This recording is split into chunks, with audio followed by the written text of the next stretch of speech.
Hello dear friends, this is Dr. Deepesh Patel and I'll be teaching you jet propulsion and aircraft engineering. This is lecture 5 and I'm going to cover in this lecture certain subtopics such as design of combustion chamber and heat transfer and cooling aspects. So let's start with the design of combustion chamber. Now, since we have discussed, the combustion chamber has to resist a very high temperature and high pressure, and therefore the combustion chamber should consist of a cylindrical shape with a fuel injectors and a converging diverging nozzles.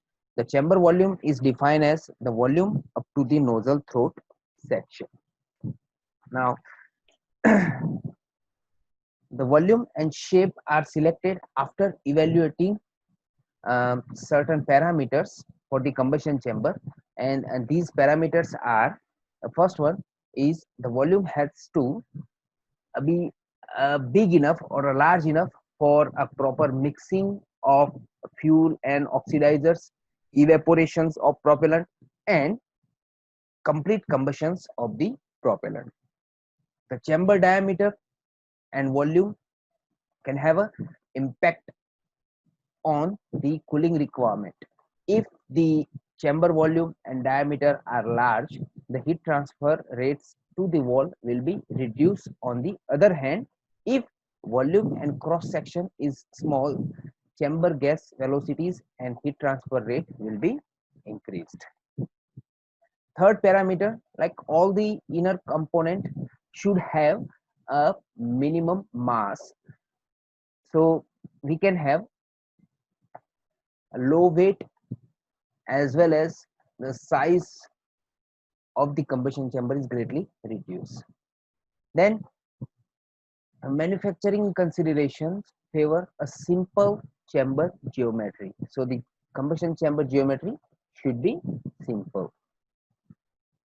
The length of chamber relate directly to the overall length of the vehicle. A large diameter but short chamber length can allow a shorter vehicle. The gas pressure drop for accelerating the combustion products within the chamber should be minimum. For the same thrust, the combustion volume and the nozzle throat area become smaller as the operating chamber pressure is increased. Now, let's move forward to the characteristics length. The characteristics combustion chamber length is defined as the length that a chamber of the same volume would have if it were a straight tube and had no converging nozzle section.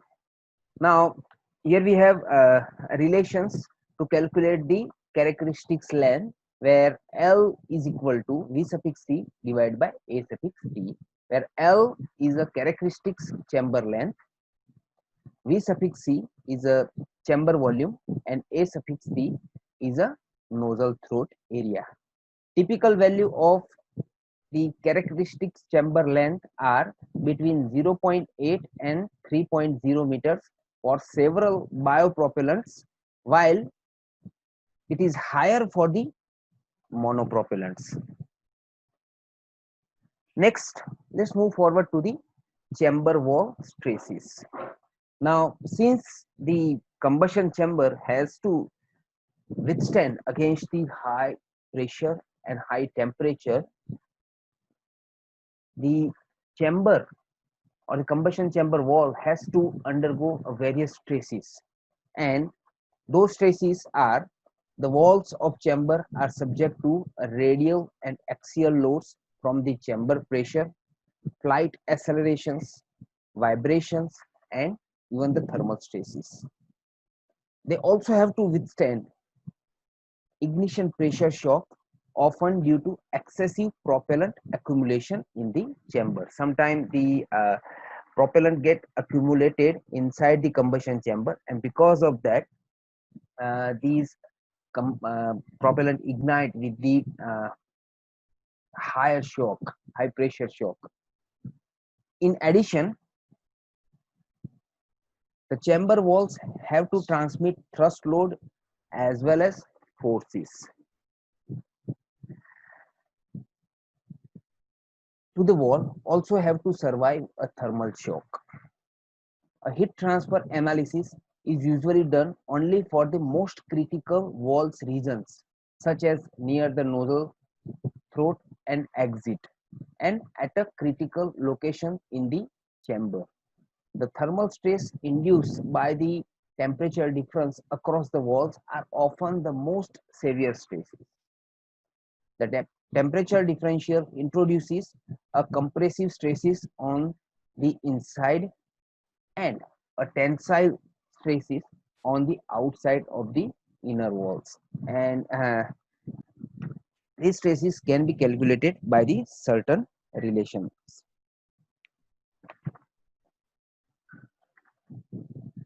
Temperature stresses frequently exceed the yield point, and the material experience a change in the yield strength and modulus of elasticity with temperature.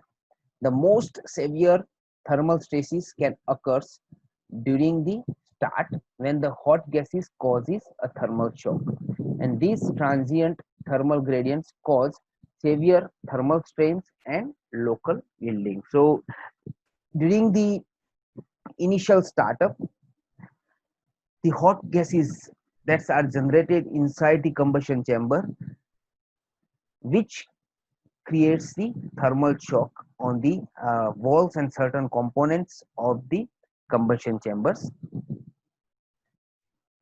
and the these component has to withstand against these thermal shocks. Now let's move forward to the next topic, which is the heat transfer and cooling aspects. Now the heat is transmitted to all internal hardware surfaces exposed to hot gases, namely the injector face, the chamber, and nozzle walls. The heat transfer per unit wall area varies within the engine. So, like the heat transfer is not constant across the whole combustion chamber. The amount of heat transfer by conduction from the chamber gas to the wall in a motor thrust chamber is negligible. By far largest part of the heat is transferred by the convection. So the overall heat transfer takes place by convection is larger than the conduction. Higher chamber pressure leads to higher vehicle performance, but also to withstand engine inert mass. However, the resulting increase of heat transfer with chamber pressure often imposed design of material limits on the maximum practical chamber pressure for engine. Next one is the various methods to for the cooling of the combustion chamber. Now, since we use the several methods for cooling the walls so that the temperature is maintained at a safe level inside the combustion chamber, and these methods are: the first one is regenerative cooling, in which outer surface is cooled by coolant, and most of the time the liquid hydrogen is used as a coolant. Second one is a transpiration cooling. In transpiration cooling, a porous inner wall is cooled by force flow of coolant fluid through the porous materials, and same liquid hydrogen can also be used here as a coolant. Third one is a film cooling, where a thin layer of cooling fluid is maintained over the inner surface of the wall, and as we have seen the cooling the film in many other components, this is also been an effective cooling system inside the uh, liquid propellant or solid propellant rocket engines.